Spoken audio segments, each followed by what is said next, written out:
이상해.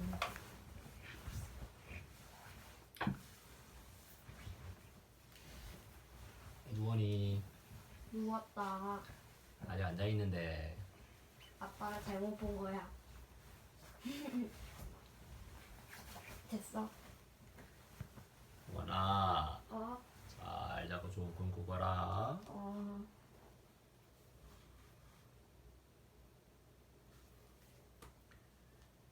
재주 많은 세 형제. 인성 덕목 봉사 인성 열기. 형님, 우리가 가진 재주로 마을 사람들을 위해 봉사하면 어떨까? 그거 좋은 일이지. 그럼 흉년으로 쫄쫄 굶고 있는 사람들을 위해 식량을 구해옵시다. 인성사전. 국가나 사회 또는 남을 위하여 자신을 돌보지 아니하고 힘을 바쳐 애쓰는 것을 봉사라고 해요. 인성전례 사자성어. 일인 일기. 한일 사람인 한일 제주기. 한 사람이 한 가지 기술을 익히는 것을 말해요. 아주 먼 옛날 어느 마을에 알콩달콩 재미나게 살아가는 사람들이 있었어. 콩 한쪽도 서로 나눠 먹는 인심 좋은 사람들이었지. 그런데 어느 날부터인가 마을에 비가 한 방울도 내리지 않고 쨍쨍 더운 날만 계속되었어. 나무는 시름시름, 꽃과 풀은 시들시들, 땅은 쩍쩍 갈라지고 우물도 텅 비어 마을 사람들의 웃음까지도 바짝 말라버렸지. 이 마을에는 남다른 재주를 가진 세 형제가 살고 있었어. 첫째의 재주는 눈 밝은 재주. 맑은 날이면 북쪽 끝 백두산을 보고 동쪽 끝 화산섬 독도를 보고 남쪽 끝 한라산을 볼 정도였지. 둘째의 재주는 힘센 재주. 양손으로 집채만한 바위를 번쩍, 아름드리 나무를 번쩍, 쌀 백가마니도 번쩍번쩍 들어올렸어. 셋째의 재주는 맷집 좋은 재주. 회초리로 맞아도 깔깔깔, 몽둥이로 맞아도 껄껄껄, 호랑이의 두툼한 발에 차여도 간지러워 간지러워 하하하 히히히. 재주 중에서도 정말 별난 재주를 가졌지. 이런 재주를 가진 세 형제도 가뭄에는 어찌해 볼 도리가 없었어. 구수한 밤 냄새를 맡은 지가 언제였는지 까마득할 뿐이었지. 형, 배고파. 우리 산에라도 올라가 볼까? 혹시 칡뿌리라도 남아있을지 모르잖아. 세 형제는 마을에서 가장 높은 산으로 올라갔어. 눈 밝은 첫째가 여기저기 쭉 훑어보다가 소리쳤지.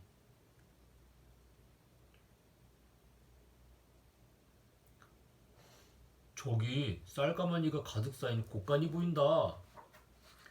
세 형제는 바람처럼 달려 마을로 내려갔어. 그리고 산에서 보았던 곳간을 찾아 온 마을을 구석구석 뒤지고 다녔지. 그런데 어디선가 부침개 부치는 소리가 지글지글, 고기 굽는 냄새가 솔솔 났어. 세 형제는 킁킁거리며 냄새를 따라갔다가 어이가 없어 할 말을 잃었어. 아니, 여기는 사또가 사는 관아잖아. 마을 사람들은 굶어 죽고 있는데 사또는 곳간에 쌀가마니를 가득 쌓아두고 잔치나 벌이고 있다니. 세 형제는 살금살금 곳간으로 들어갔지. 힘센 둘째가 쌀 99가마니를 으라차차 가뿐히 들고 나왔어. 세 형제는 마을 사람들에게 쌀을 골고루 나누어 주었어. 아이고, 고맙습니다. 정말 고맙습니다. 세 형제 덕분에 마을 사람들은 오랜만에 맛있는 쌀밥을 먹게 되었지. 날이 밝자 관아가 발칵 뒤집혔어. 사또는 쌀 도둑을 빨리 잡아들이라고 고래고래 소리를 질러대고 포졸들은 이리저리 몰려다니며 허둥댔지. 사또님, 저기 좀 보십시오. 망루에 있던 한 포졸이 소리쳤어. 사또는 허겁지겁 망루로 올라갔지. 아니, 이럴 수가. 먹을 것이라곤 불뿌리도 없는 집에서 연기라니. 사또가 불같이 성을 내며 소리쳤어. 밥을 지어 먹은 사람들을 모조리 잡아들여라. 결국 마을 사람들 모두 관아로 끌려왔어. 어떻게 해서 쌀을 얻게 되었느냐? 사실대로 말하지 않으면 곤장을 칠 것이다. 마을 사람들은 겁에 질려 벌벌 떨었지. 하지만 누구도 세 형제가 그랬다고 말하지 않았어. 사또는 또다시 불같이 화를 냈지. 당장 곤장을 100대씩 쳐라! 곤장은 죄인의 볼기를 치는 형벌을 말합니다. 그때 맷집 좋은 셋째가 성큼성큼 걸어 나왔어. 나요, 내가 쌀도둑이요. 사또의 얼굴이 불그락 푸르락 하였어. 고얀 놈, 여봐라. 저놈의 볼기를 100대를 쳐라. 한 대요. 히히히. 30대요. 깔깔깔. 99대요. 우하하. 100대요. 으흐흐. 시원하다. 사또는 온몸을 부르르 떨며 소리쳤어. 여봐라. 당장 곤장 100대를 더 쳐라. 하지만 힘이 빠진 포졸들이 휘청휘청 하나 둘 푹푹 쓰러지고 말았지. 그때 천둥번개가 우르르르 쾅쾅 번쩍. 느닷없는 소리에 깜짝 놀란 사또는 마루 밑으로 숨어 들어갔어. 갑자기 쏟아져 내리는 소나기가 메마른 땅을 촉촉하게 적셔주었지. 오랜만에 풍년이 들었어. 마을 사람들은 세 형제의 신통방통한 재주를 칭찬했지. 세 형제는 특별한 재주를 좋은 일에 쓰면서 마을 사람들과 오래오래 행복하게 살았어. 이야기 속 낱말 사전. 형제. 일반적으로 한 아버지와 어머니에게서 태어난 형과 아우를 이르는 말이에요. 남자 형제들은 형제, 여자 형제들은 자매, 남자와 여자 형제들은 남매라고 부르기도 하지요. 또 혈연으로 연결되어 있지 않더라도 뜻을 같이 하는 사람들끼리는 의형제를 맺기도 했어요. 사또. 옛날에는 마을마다 그 마을을 다스리는 지방관리인 수령이 있었어요. 수령은 마을 사람들을 위해 일했지요. 일반 백성들이나 부하 관리들은 수령을 사또 혹은 원님이라고 불렀어요. 관아. 나란 일을 맡아 하는 곳으로 옛날에는 각 고을 관아에서 사또가 마을 사람들의 어려움을 나라에 보고하기도 하고 나라의 지침을 마을 사람들에게 알리기도 했어요. 또 마을 사람들의 잘못을 재판하거나 벌 주는 역할도 했지요. 인성절레 요술항아리 재주 많은 세 형제에 담긴 탐관오리 이야기. 벼슬을 맡은 사람들 중에 백성들을 돌보기보다 자기 자신의 욕심을 채우려는 벼슬아치들을 탐관오리라고 불렀어요. 탐관오리들은 어떤 행동으로 백성들을 못살게 굴었을까요? 그리고 탐관오리는 결국 어떤 대가를 치르게 되는지 알아보아요. 이야기 속 문화 산맥. 암행어사 출두야. 사또라함은 본래 백성들을 돌보는 일에만 신경을 쏟고 몸과 마음을 항상 깨끗이 해야 하거늘 저기 저 사또하는 행색을 보소.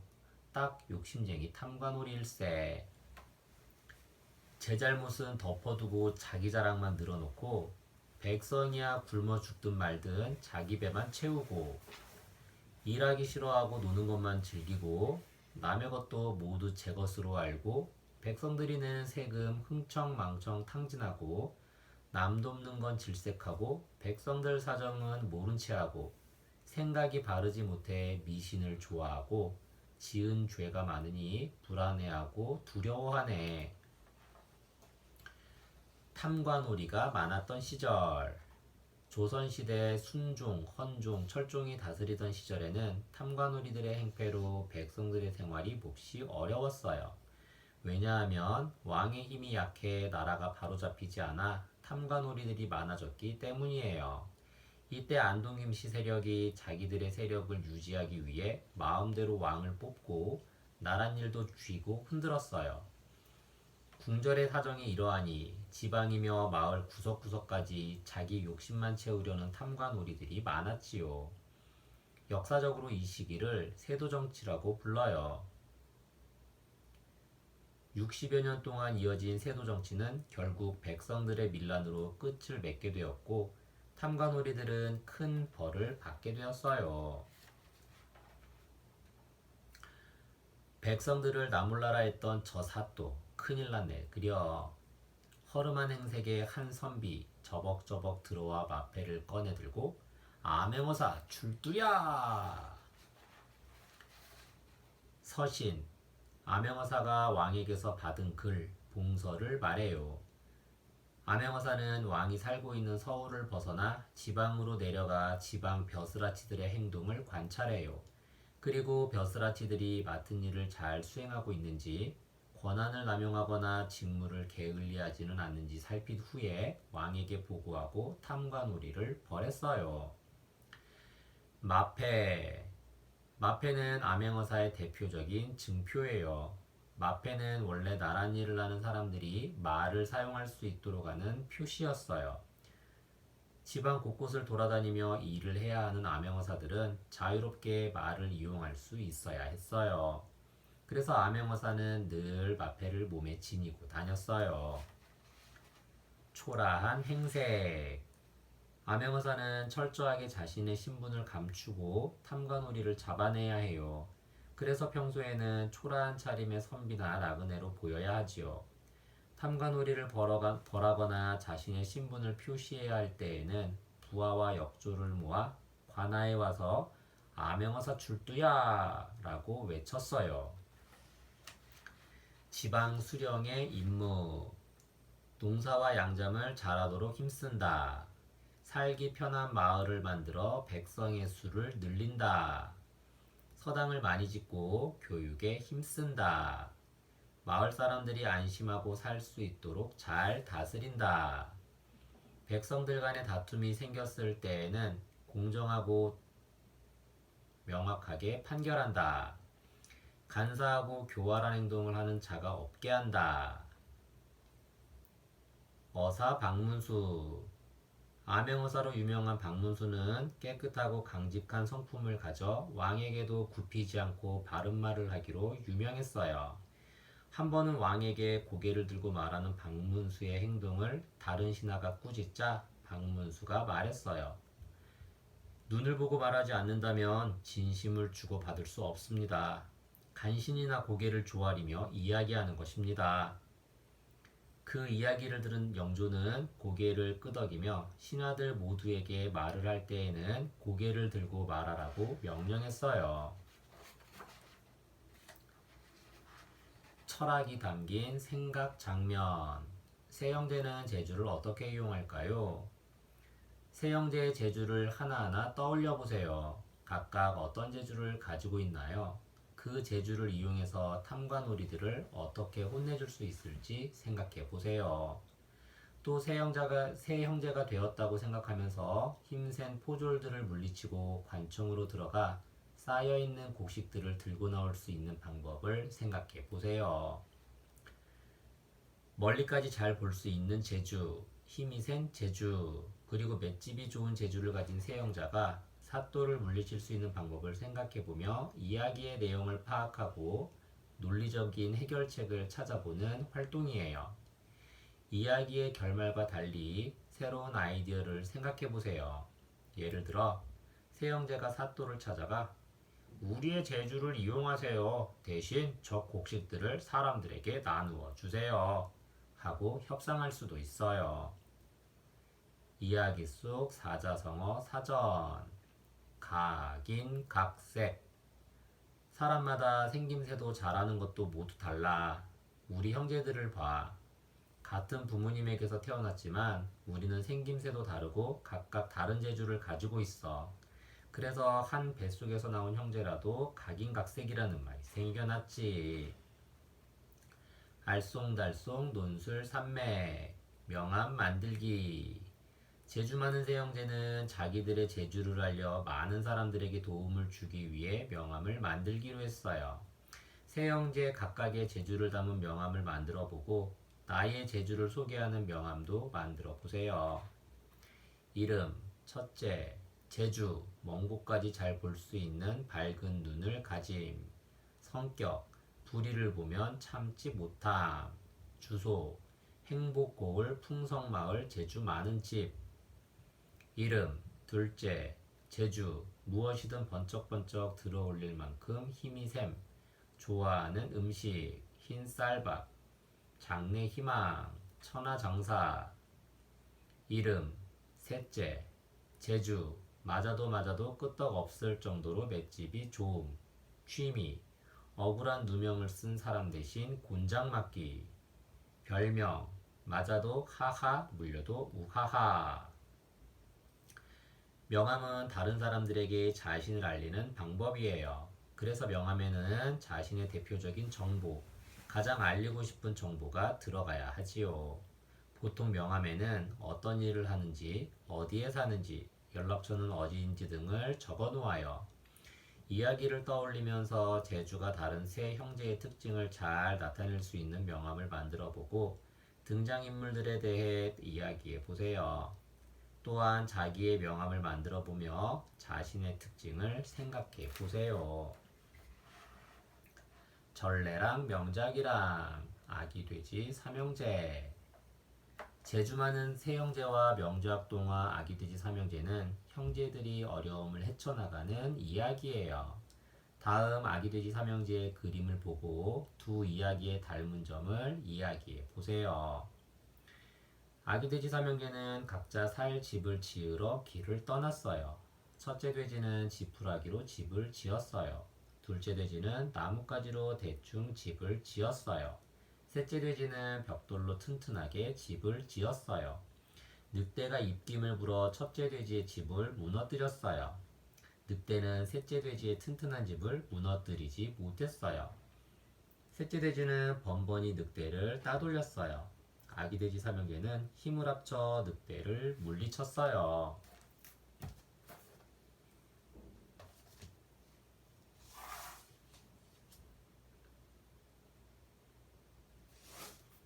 청개구리.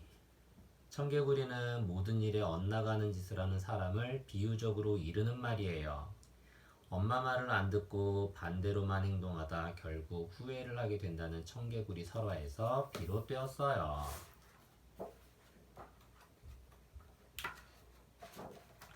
인성덕모, 후회. 인성열기. 이렇게 후회할 줄 알았다면 엄마의 말씀을 잘 들을걸. 인성사전. 이전의 잘못을 깨치고 뉘우치는 것을 후회라고 해요. 인성전래 사자성어. 후회 막심.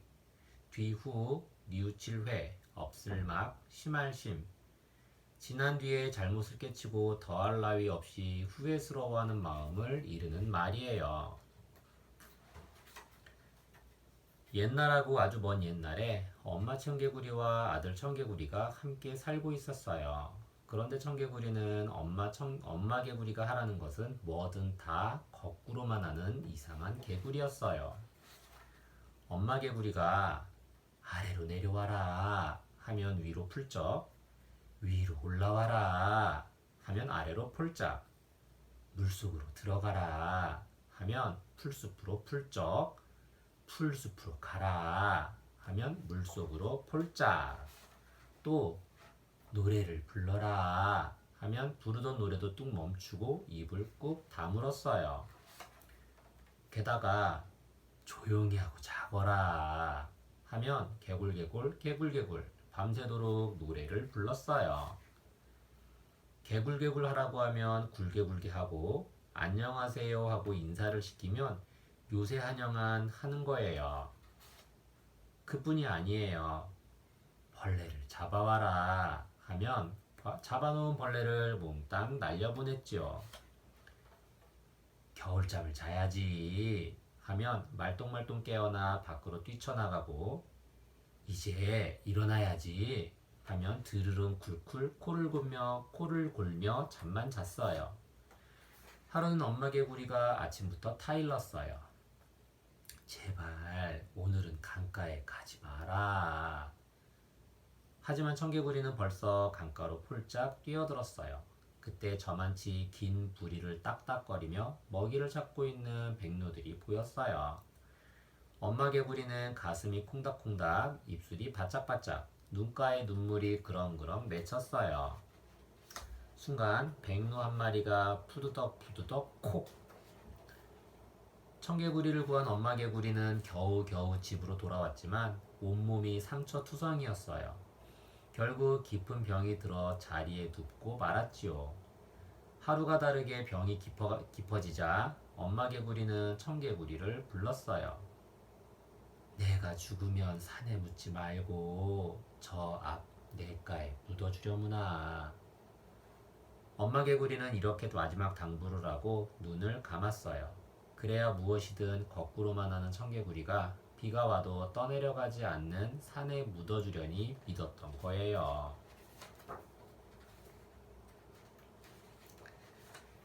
그런데 이를 어쩌죠? 청개구리는 뭐든지 거꾸로만 했던 지난 날을 뒤늦게 후회했어요. 엄마의 마지막 말씀만은 꼭 들어드려야지. 청개구리는 물이 흐르는 냇가에 엄마 개구리를 묻었어요. 이때부터 청개구리는 비가 오는 날이면 냇가에서 개굴개굴 목 놓아 울었어요. 왜냐하면 엄마 무덤이 냇가에 떠내려갈까봐 걱정이 되어서 울었어요. 이야기 속 낱말 사전. 청개구리. 우리나라에 살고 있는 대표적인 개구리로 등은 풀빛이고 배는 연 누른빛 혹은 흰빛을 띠고 있어요. 청개구리의 수컷에는 턱 밑에 울음주머니가 있는데 이것을 부풀려서 울어요. 주로 비가 오기 전이나 비가 올 때 청개구리의 울음소리를 들을 수 있어요. 백로. 백로는 물가에 살면서 개구리와 같은 동물을 잡아먹는 새예요. 길고 가는 다리와 부리가 학처럼 생겼어요. 무덤. 죽은 사람을 묻어놓는 곳을 말해요. 우리나라의 무덤은 주로 산의 둥근 모양으로 만들었어요. 옛날 사람들은 죽은 사람이 간다고 믿는 하늘을 본떠 무덤의 모양을 둥글게 만들었어요. 인성절레 요술항아리 청개구리에 담긴 비 이야기. 옛날 사람들도 비가 내리는 날 우산을 쓰거나 장화를 신었을까요? 옛날 사람들은 비를 매우 소중히 여겼어요. 비는 사람들의 음료가 될 뿐 아니라 농사 지을 때 꼭 필요한 자원이니까요. 옛날 사람들의 비에 대한 생각과 비 오는 날의 풍경에 대해 알아보아요. 이야기 속 문화 산맥. 비를 내려주세요. 햇볕이 쨍쨍 내리쬐는 날들이 계속되고 있어요. 논과 밭이 쩍쩍 갈라지고 풀도 나무도 시들시들 말라가요. 아이고, 이러다 큰일 나겠어요. 이러고 있지만 말고 하늘에 기도를 올립시다. 하느님, 비를 내려주세요. 아이들도 빌어요. 모두들 비를 기다리는데 아이들이라고 가만히 있을 수는 없어요. 어른들이 기우제를 지낼 때 아이들은 하늘을 향해 손을 높이 벌리고 무리야 무리야를 외치며 비가 오기를 빌었어요. 기우제. 옛날 사람들은 비가 내리지 않는 것이 하늘에서 벌을 내리는 것이라고 여겼어요. 그래서 나라 안의 모든 사람들이 마음을 모아 하늘의 기우제를 지냈어요. 방묘기우. 어른 아이 할 것 없이 마을 여자들이 모두 산으로 올라가 쉬 소리를 내며 오줌을 누는 것도 비가 내리기를 기도하는 풍습 중 하나였어요. 이것을 방묘기우라고 했어요. 호리병에 담은 물. 집집마다 비가 오기를 기도하는 마음으로 호리병에 물을 담아 솔잎으로 주둥이를 막고 문에 거꾸로 매달아 놓았어요. 방에서 물이 똑똑 떨어지는 모습이 마치 비가 내리는 것처럼 보였지요.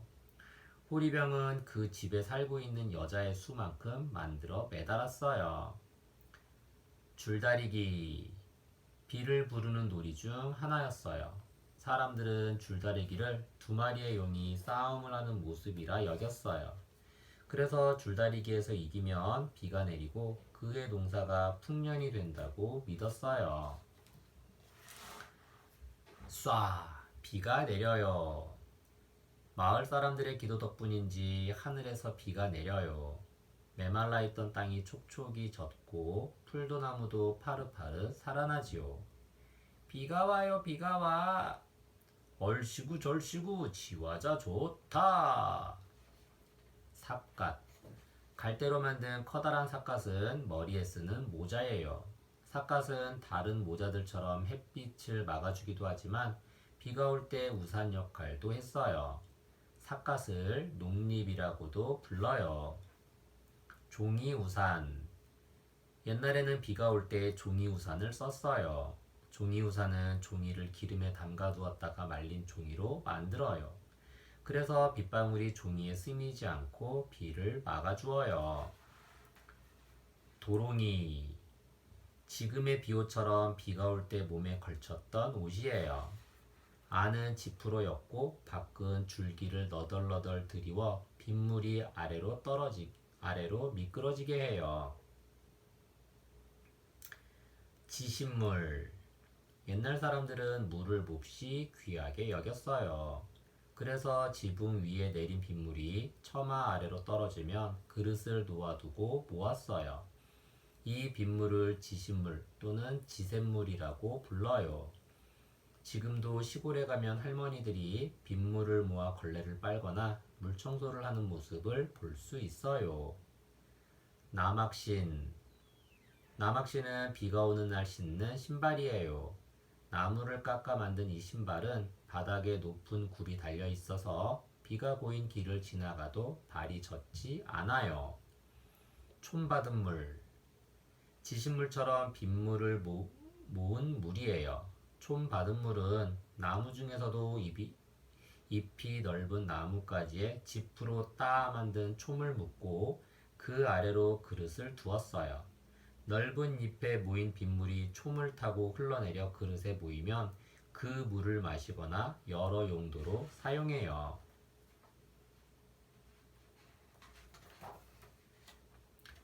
철학이 담긴 생각 장면. 청개구리는 어떤 결정을 내릴까요? 엄마 개구리의 무덤을 어디에 만들어야 할까요? 청개구리가 늘 하던 대로 한다면 산에 무덤을 만들 것이고, 엄마 개구리의 마지막 말을 듣는다면 물이 흐르는 냇가에 무덤을 만들어야 할 거예요. 거꾸로만 하던 청개구리는 과연 어디에 엄마의 무덤을 만들까요? 청개구리의 입장이 되어 생각해 보세요. 그리고 냇가에 사는 개구리에게 산보다 더 좋은 엄마 무덤 자리는 없을까요? 우선은 엄마 개구리가 왜 냇가에 무덤을 쓰라고 했는지 생각해 보세요. 옛 이야기에 담겨진 교훈을 이해하고 난 후 창의적 사고를 톡톡 건드려주는 장면이에요. 개구리가 사는 곳을 생각한다면 오히려 냇가가 무덤 자리로 더 좋을 수 있어요. 만약에 높은 산에 무덤이 있다면 작은 청개구리의 몸으로 자주 찾아가는 것은 불가능할 테니까요. 이렇게 통통 튀는 생각을 해보세요. 이야기 속 속담 사전. 청개구리가 울면 비가 온다. 나의 일기예보는 정확하지. 나는 허파와 피부로 호흡을 하는데 피부를 통해 공기 속에 물기가 많은지 적은지를 알 수 있어. 내가 물가에서 개굴개굴 울면 적어도 30시간 안에는 비가 내리지. 반대로 내가 낮은 곳으로 피해 있으면 그건 날씨가 맑다는 뜻이야. 알쏭달쏭 논술 산맥. 거꾸로 학교. 청개구리가 거꾸로 학교의 선생님이 되었어요. 그래서 학생들의 이름표를 모두 거꾸로 써놓았어요. 바르게 읽으면 누구의 이름표인지 알 수 있어요. 이름을 바르게 읽어보고 나뭇잎에 내 이름을 거꾸로 써 넣어보세요. 그리고 거꾸로 읽어도 뜻이 통하는 낱말에는 무엇이 있는지 생각해 보세요. 나비, 고슴도치, 무당벌레, 풍뎅이. 글자를 거꾸로 쓰거나 읽어보는 활동을 통해 언어적 창의력을 길러보세요. 무엇이든 거꾸로 하는 청개구리처럼 글자를 거꾸로 혹은 순서를 바꿔 자유롭게 읽거나 써보세요. 그리고 생일, 일생, 안방, 방안, 성화, 화성 등 거꾸로 읽어도 뜻이 통하는 낱말을 찾아보고 어휘력을 늘려보세요. 전래랑 명작이랑 춤추는 빨간 구두. 청개구리와 명작동화 춤추는 빨간 구두는 후회에 대한 이야기예요. 다음 춤추는 빨간 구두의 그림을 보고 두 이야기의 닮은 점을 이야기해 보세요. 카레는 공주처럼 빨간 구두를 신고 싶었어요. 카레는 눈이 나쁜 부인을 속이고 빨간 구두를 샀어요. 카렌이 빨간 구두를 신고 교회에 오자 사람들이 수군거렸어요. 늙은 군인이 목발로 카렌의 빨간 구두를 탁탁 쳤어요. 카렌이 신고 있던 빨간 구두가 제멋대로 춤을 추었어요. 카렌은 아픈 부인 몰래 빨간 구두를 신고 밖으로 나왔어요. 카렌은 후회했지만 빨간 구두는 춤을 추는 것을 멈추지 않았어요. 잘못을 뉘우친 카렌은 천사의 품에서 깊이 잠들었어요.